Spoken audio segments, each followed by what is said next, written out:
Ja, einen wunderschönen guten Morgen. Heute ist der 16. Mai und eigentlich wäre ich heute mit meiner Gesa hier unterwegs und wir würden durch den Wengert wandern, pilgern und uns durch die Wengert probieren.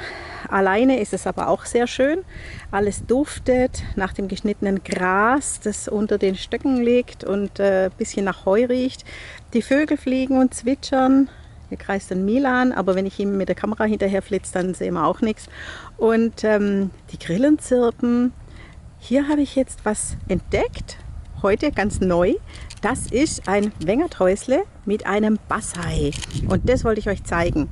In diesem Häusle hat man nämlich früher auf jeden Fall ein Wasserbecken eingebaut. Also Bassei, Schwäbisch, kommt von Bassin, Französisch, Becken.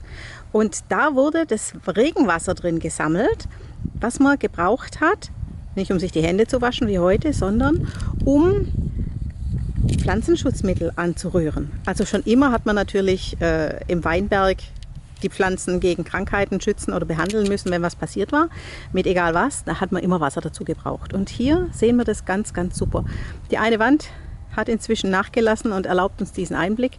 Ja, die Wengerthäusle hat man früher überall gebraucht. Man konnte auch seine Werkzeuge drin unterstellen und bei Schlechtwetter Unterschlupf finden, wenn da mal geschwind ein Regenschauer kommt oder so. Oder zum Festsparen einen Schatten haben, denn eigentlich ist in den Weinbergen ja nirgends Schatten. Wir brauchen ja die Sonne für unsere guten Trauben. Hey Leute, hat's euch gefallen? Dann guckt doch öfter mal in meinen Kanal rein. Oder auf meine Homepage, da hat so ganz nettes Programm. Bei uns ist nämlich etwas Butter.